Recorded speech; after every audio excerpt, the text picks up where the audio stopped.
Cher bien-aimé, bonjour ou bonsoir. Vous êtes avec votre pasteur Hilaire Ninazwe sur notre canal YouTube Shingilha et Imana Nzima, rendez témoignage au Dieu vivant. Nous nous retrouvons ce soir pour parler de la parole de Dieu. Nous voulons aujourd'hui aborder le sujet d'actualité qui, qui vient comme une question posée. La Troisième Guerre mondiale était déjà en cours, oui ou non? Prions. Éternel Dieu, nous te disons merci parce que tu nous as gardés, tu nous accordes cette opportunité de venir devant le public pour parler de la parole de Dieu et pour parler des éléments qui sont autour de nous. Tout cela dans le but de annoncer la bonne nouvelle afin de préparer ton peuple à la venue du Christ. Merci parce que tu nous aimes. Nous te disons merci. Nous te présentons, éternel Dieu, les différentes situations qui prédominent dans différents pays où les gens souffrent, où il y a des guerres, où il y a des morts, où il y a des bruits de guerre, et la faim et tous les malheurs qui suivent la guerre. Éternel Dieu, nous le savons, ça nous a été annoncé que avant le retour du Seigneur, il y aura de ces choses-là. Nous les voyons depuis belle lurette et aujourd'hui, nous avons l'impression que nous atteignons des dimensions que nous n'avions pas encore atteintes jusqu'ici.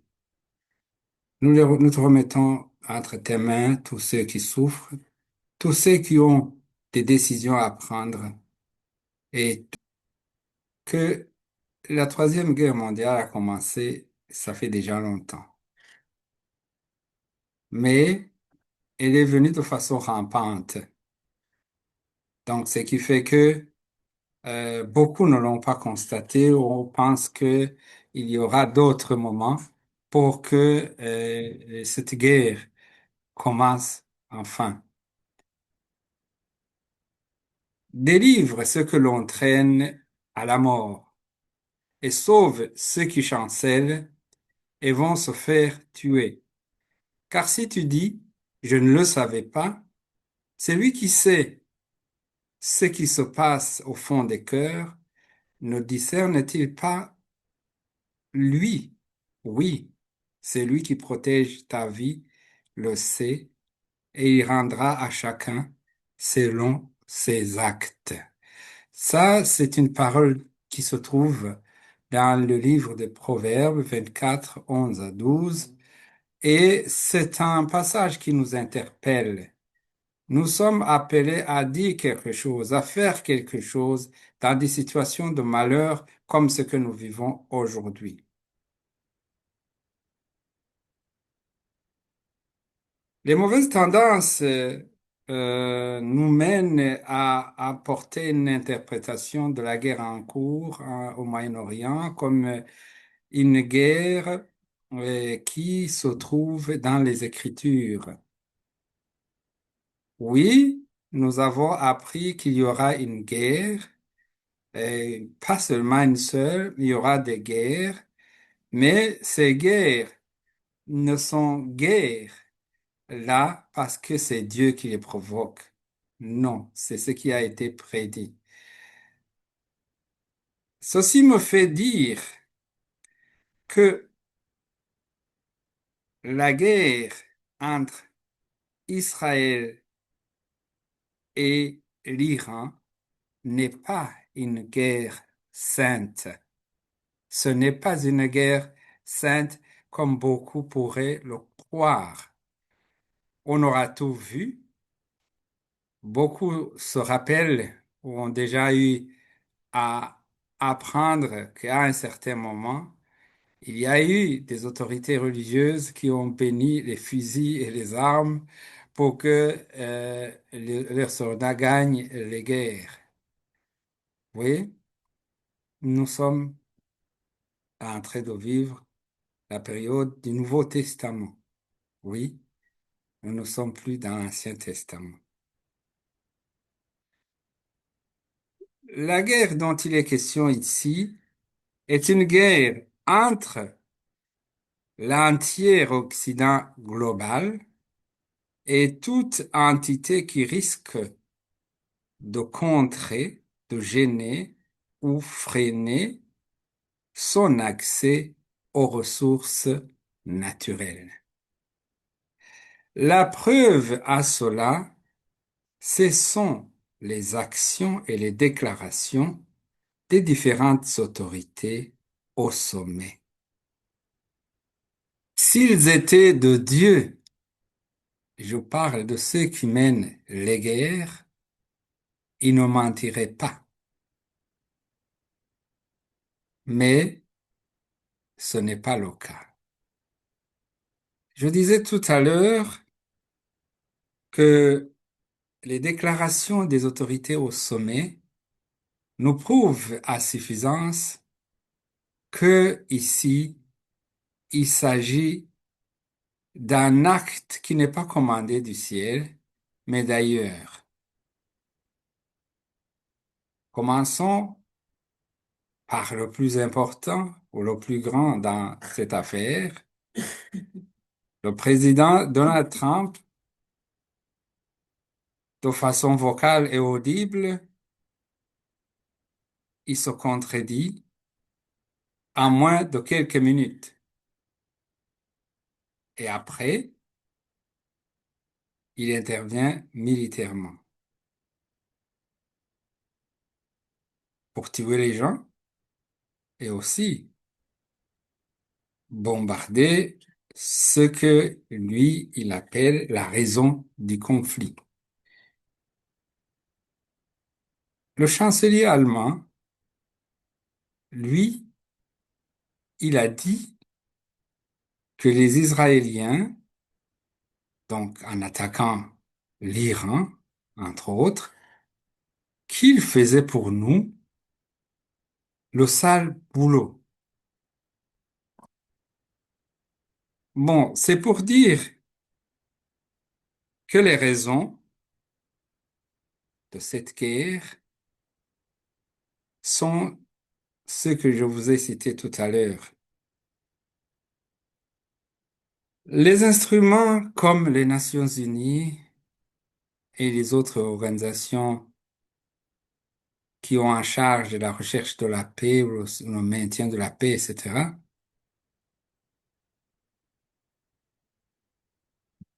défaillent.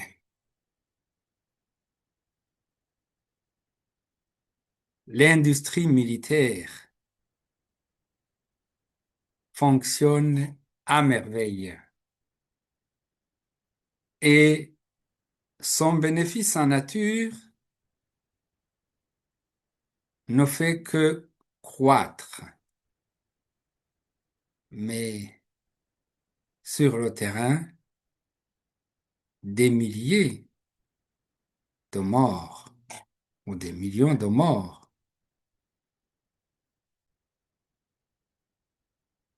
Je parlais des victimes de l'armement militaire.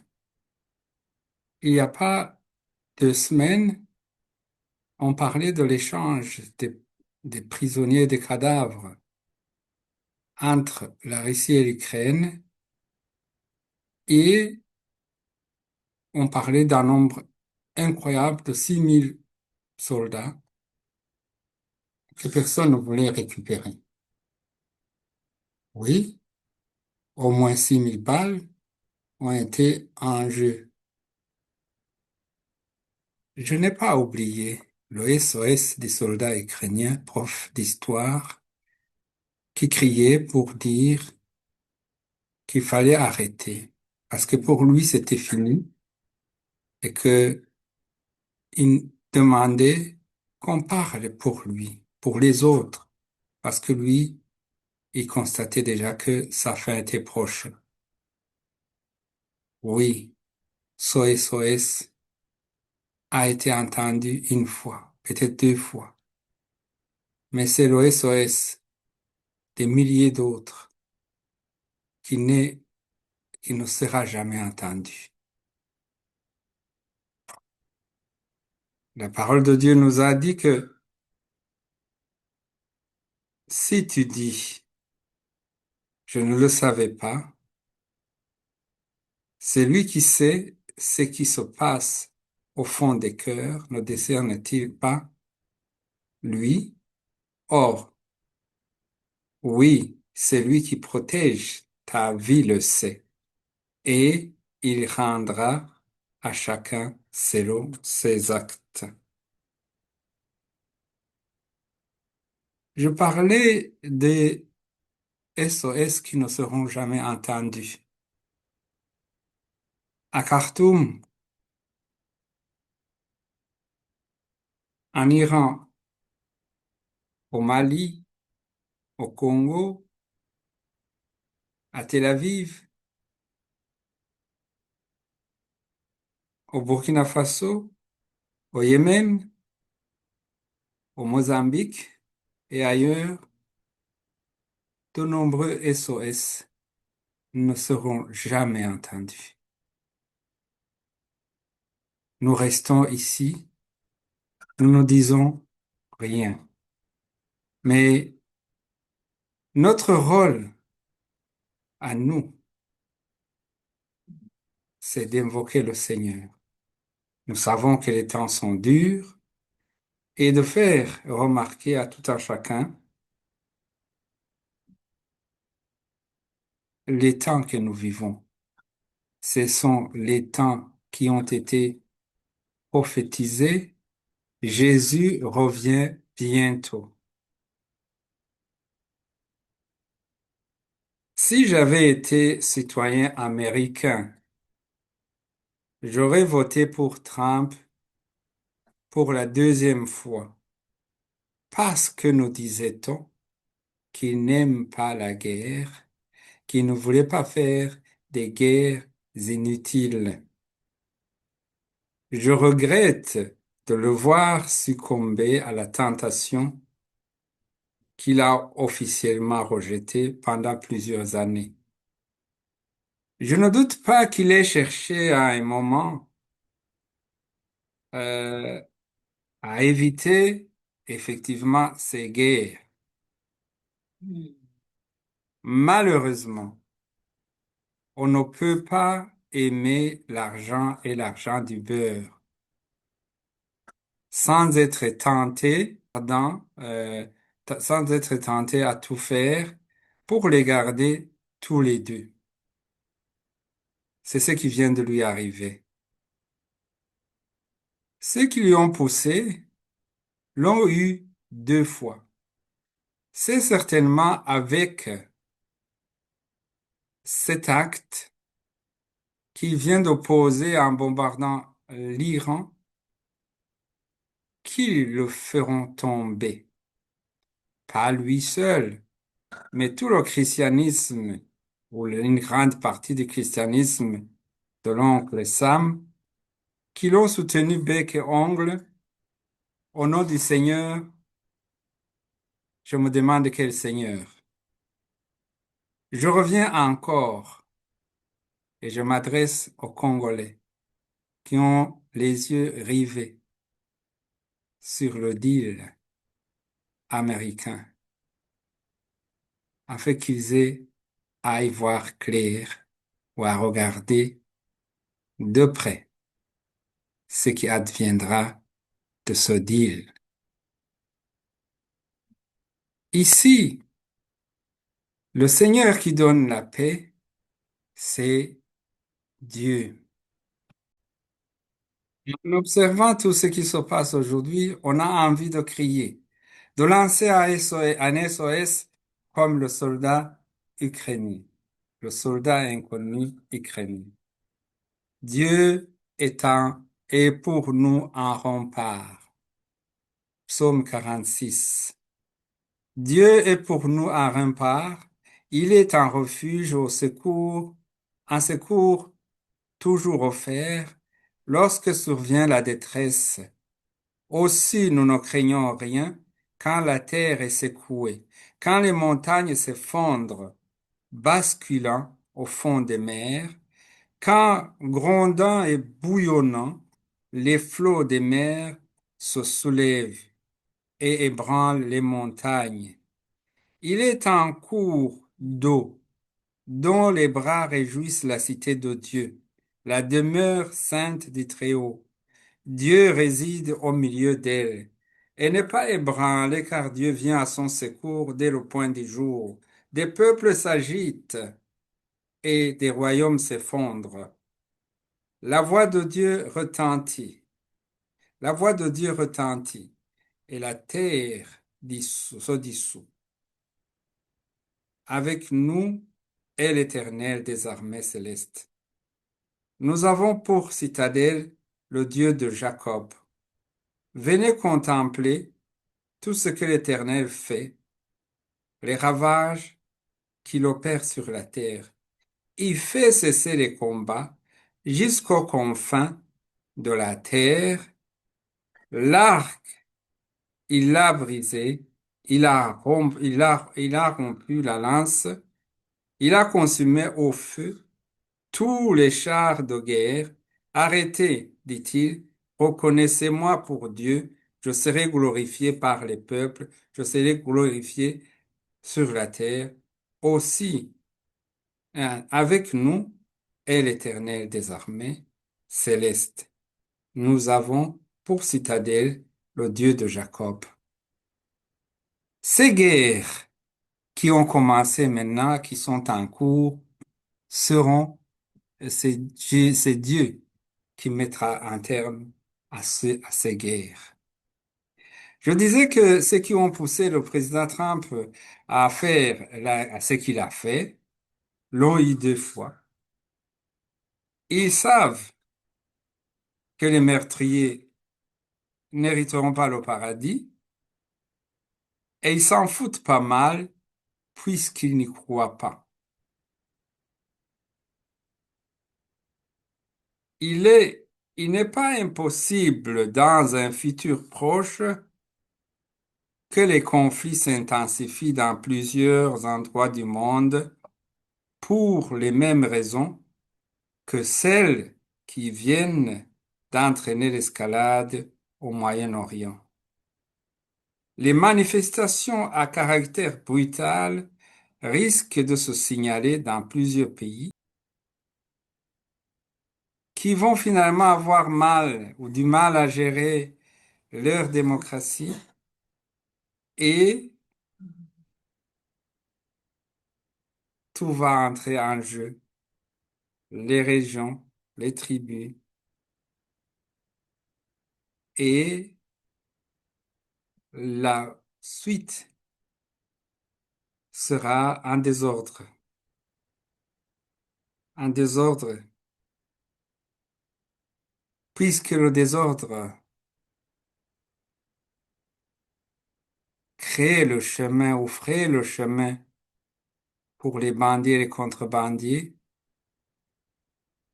et leur permettre de mettre la main sur ce qu'ils souhaitent avoir, qu'ils cherchent à corps et à cri.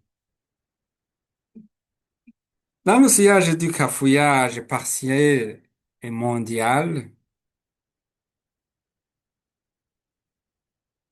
les maladies vont s'inviter, la pauvreté extrême va s'inviter et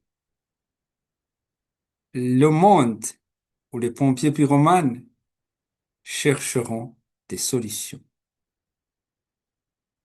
Ils nous imposeront de nouvelles choses, une nouvelle identité et une nouvelle monnaie, tous numériques. Et alors, les dés seront jetés. Puisqu'à partir de ce moment, personne ne pourra ni acheter ni vendre sans, sans avoir la marque. Lisons un passage de l'Apocalypse qui nous le décrit si bien. Apocalypse 13, de 16 à 17. Il amena tous les hommes, gens du peuple et grands personnages, riches et pauvres, hommes libres et esclaves, à se faire marquer d'un signe sur la main droite ou sur le front. Et personne ne pouvait acheter ou vendre sans porter ce signe, soit le nom de la bête, soit le nombre correspondant à son nom. Actuellement, beaucoup de personnes se sont fait tatouer. Je ne veux pas dire que le tatouage, c'est ça la marque, mais le tatouage ici en Europe est devenu une normalité. J'ai peur que le signe dont on vient de nous parler ici dans ce passage risque d'être une normalité pour plusieurs. Ceux-là seront perdus parce que justement, le Seigneur ne viendra pas chercher ceux qui auront cette marque. Non, parce qu'ils auront un autre maître. Chers bien-aimés, je voudrais terminer cette contribution avec un appel, un SOS, qui se trouve dans Ésaïe 58. Crie de toutes tes forces et ne te retiens pas. Fais retentir ta voix comme le son du corps. À mon peuple, dénonce sa révolte et aux descendants de Jacob leur faute. Ils me cherchent chaque jour. Ils disent qu'ils se plaisent à connaître mes voies, comme ferait un peuple qui accomplit ce qui est juste et n'a pas délaissé le droit que son Dieu a prescrit. Ils exigent de moi de justes jugements et veulent être près de Dieu. Que nous sert de jeûner si tu ne le vois pas?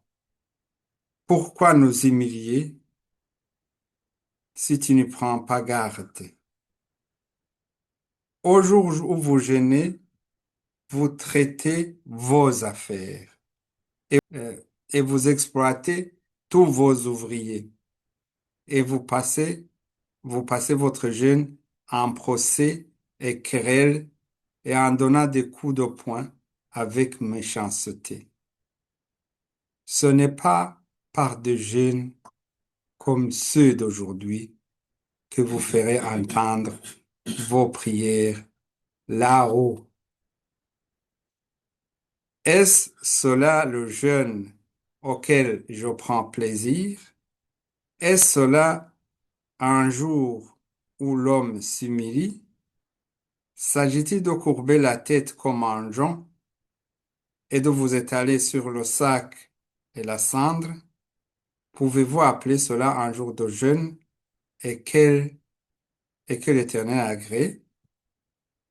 Le jeûne qui me plaît est celui qui consiste à détacher les liens de la méchanceté, à délier les courroies de toute servitude, à mettre en liberté tout ce que l'on opprime, à briser toute espèce de joug. C'est partager ton pain avec ceux qui ont faim et offrir l'hospitalité aux pauvres sans abri.